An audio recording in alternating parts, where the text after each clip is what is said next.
जय श्री कृष्णा, नमस्कार। मैं मुंबई के प्रवास में आई हुई हूँ और आप सभी जानते हैं कि विश्व कल्याण के लिए 5100 श्री यंत्रों का 11 लाख मंत्रों से अनुष्ठान करने का बेड़ा हमने उठाया।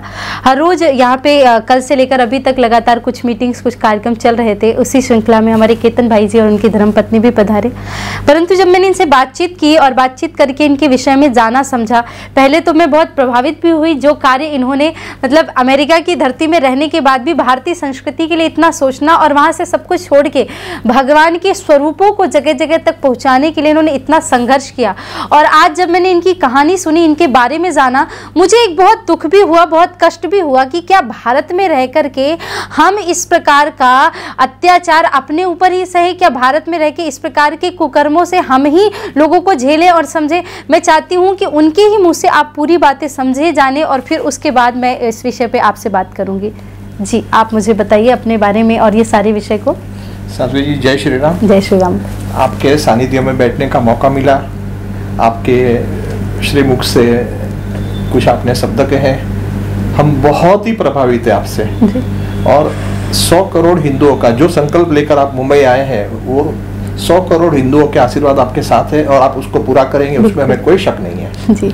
गणपति दादा के हम भक्त हैं, अनन्य भक्त हैं, जी, समर्पित है, तो वो गणपति दादा के भी आशीर्वाद आपके साथ। बिल्कुल बिल्कुल, धन्यवाद। और जो विषय है वो हमारे पड़ोसी सलमान खान, उसकी फैमिली, उन्होंने हमारे जमीन को हड़पाया है। हमारी आने जाने के रास्ते पे उन्होंने गेट बना के हमारी जमीन, हमारा घर, हमारा मंदिर, वो सब उन्होंने खुले आम हड़प के लूट, अत्याचार और सफेद आतंकवाद का एक ऐसा माहौल बनाया हुआ है जो हमारी समझ के बाहर हो रहा है कि हम जिस देश में रह रहे हैं वो हिंदू देश है, हिंदुओं का देश है। तो यहाँ पर ये इस्लामिक देश से भी ज़्यादा खराब हमारे साथ कैसे हो सकता है? हम NRI है, हम अमेरिका से आए हैं, और इससे भी ज़्यादा अगर 4 कदम आगे जाए तो उन्होंने देश की ज़मीन को हड़प किया है, कुछ पूरे पहाड़ को हड़प किया है, जंगल को हड़प किया है। तो क्या ये सब हमारे पॉलिटिशियंस, हमारे सारे 100 करोड़ हिंदुओं तक ये बात जाए तो ये सब जायज़ है? हमको मंदिर के लिए, गणपति दादा का हमारा मंदिर है हमारे प्लॉट पे, उनके फार्म हाउस के ऊपर, वहाँ पे एक बल्ब लगाने के लिए हमको मिन्नत कर पड़ी है, हमको बल्ब नहीं लगाने दे रहे, हालांकि हमारे पास सैंक्शन है इलेक्ट्रिक का। उनके सारे इलीगल कंस्ट्रक्शन से नीचे 3 घोड़े के तबेले बनाए हुए हैं, 24 घोड़े हैं। घोड़ों को फ्लड लाइट्स, बाजू में घोड़े का तबेला है 25-30 फुट दूर, उसको फ्लड लाइट्स मिल रही है, और गणपति दादा के मंदिर को एक बल्ब से वंचित किया जा रहा है। मेरी लड़ाई एक बल्ब के लिए है, मेरी रिक्वेस्ट भी एक बल्ब के लिए है, मेरी रिक्वेस्ट सारे साधु संतों को है, मेरी रिक्वेस्ट सारे हिंदुओं से, मेरी रिक्वेस्ट सारे इंडियंस से है, सारी दुनिया में जहाँ जहाँ पे मानवता है तो वो हमारे साथ जुड़े। हमको ये इतना तो कम से कम दे कि एक बल्ब हमारे देश में, हमारे मंदिर के लिए हमको मिले।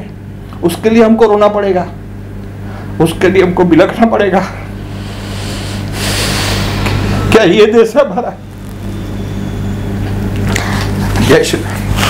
एक छोटी सी बात है जो समझ में नहीं आती है, दुख होता है, कष्ट होता है कि आज मेरे बगल में बैठ करके आप मेरे पिता तुल्य हैं, इस प्रकार से दुख हो रहा है। उन्होंने अपने लिए कुछ नहीं रखा। आज मुझे बता रहे थे उनके बच्चे वापस बोलते कि आप अमेरिका आ जाइए, हमें कुछ नहीं चाहिए। ये जो लड़ाई है इनकी, ये हमारे धर्म के लिए, हमारी आस्था के लिए, हमारे आने वाले वंशजों, हमारे पुरखों, हमें जो मिला है उसके लिए, हमारी पीढ़ी के लिए है। मैं एक बात पूछना चाहती हूँ उन कलाकारों से जो टीवी पे खड़े होकर के आप एक्टिंग करते हैं, लोगों के आइडल्स बने हैं। अगर आप इस देश में रहते हैं और इस देश के देवी देवताओं के मंदिर के लिए आप एक लाइट पे भी ऑब्जेक्शन करते हैं तो थू है हमारे आइडलगिरी पे। मुझे बहुत कष्ट है, मुझे बहुत दुख है। अगर मेरी ये आवाज उनके पूरे परिवार तक, सलमान खान और उनके पूरे परिवार तक जा रही है, तो मैं आप लोगों से ये बात कहना चाहती हूँ, आप ध्यान से सुने कि अगर आपने अपने घोड़ों के लिए अपनी सुरक्षा के लिए, अपनी चीजों के लिए इतनी सुविधाएं रख रखी हैं, इतनी बड़ी बड़ी लाइट और आलीशान चीजें रख रखी हैं, तो क्या भगवान के लिए कितना दुख होता है इस देश में। प्रभु श्री राम को तंबू में रहना पड़ता है और यहाँ पे बड़े बड़े लोग अपने आलीशान घर में रह रहे हैं। मैं यही प्रार्थना करती हूँ सरकार से भी। अभी इन्होंने मुझे कहा आप बैठ के मुझसे बात करिए, मेरे गणपति बप्पा को आप लाइट दीजिए, वो गेट वहां से हटा लीजिए, हम बात करने को तैयार है, हमें कुछ नहीं चाहिए, वो सारा पैसा हम सरकार को डोनेट करके चले जाएंगे। और अगर ये इनको धन का लोभ होता, मोह होता, इन लोगों ने बहुत पैसों के ऑफर दिए हैं, हमें कुछ भी नहीं चाहिए। आपकी तरफ से मैं 100 करोड़ हिंदुओं से ये प्रार्थना करती हूं कि आपके साथ जुड़ें और इस बात को सरकार तक पहुंचाएं। और माननीय श्री नरेंद्र मोदी जी प्रधानमंत्री जी से भी मैं यही प्रार्थना करती हूं कि आप भी इस बात को सुने समझे। जैसे प्रभु श्री राम को अयोध्या में उनका स्थान मिला, वैसे गणपति बप्पा को शिखर पे उनका स्थान मिले और पूरे हिंदुस्तान के लोग वहां पे पूजा पाठ करने जाए। मैं शुभकामनाएं देती हूँ और प्रार्थना करती हूँ आपका काम सफल होगा। मैं आपके साथ हूँ। सत नमन साध्वी जी। एक और बात मुझे कहनी है जी कि गणपति दादा हमारे सारे वेद, शास्त्र, उपनिषद, पुराण सब चीजों में गणपति दादा प्रथम पूज्य देव है। अगर उनकी अवगणना होगी तो कोई भी काम सिद्ध नहीं हो सकता। क्या इतनी छोटी सी समझ 100 करोड़ हिंदुओं में नहीं है? बिल्कुल। क्या इतनी छोटी सी समझ साधु संतों में, जो हमारे हिंदू पॉलिटिशियंस हैं, जो हमारे रखवाले हैं, जो हमारे माई बाप है, जिनकी तरफ हम देखते हैं कि हमें मदद करें, उनमें नहीं है? मैं ये सबसे विनती करता हूं, आगे आए। ये एक बल्ब, ये एक मंदिर को, एक सुविधा इस कंट्री को बचाएगी, हमारे देश को बचाएगी, 100 करोड़ हिंदुओं को बचाएगी। ये गणपति दादा के मुंह से निकला हुआ वचन है। ये मैं कुछ भी नहीं हूं, I am nothing, he she is everything. सत नमन साध्वी जी। आज तक ऐसा कभी भी नहीं हुआ। जो भगवान के लिए लड़ता है परमात्मा उसकी विजय करते हैं। गणपति जी बाप्पा के दिन आ रहे हैं, मैं इस लड़ाई को लड़ूंगी आपके साथ पे। और मुझे ये पता है कि गणपति आते आते, उनका त्योहार आते आते आपको पक्का कुछ ना कुछ गुड न्यूज़ जरूर मिलेगी। और मैं पूरा प्रयास करूंगी, आप सभी लोगों से भी प्रार्थना करती हूँ, आप लोग इस लड़ाई में लड़े, आगे बढ़े और एक साथ मिलकर के आप हमारा सहयोग अवश्य करें। जय श्री राम, जय गणपति दादा। जय गणपति दादा।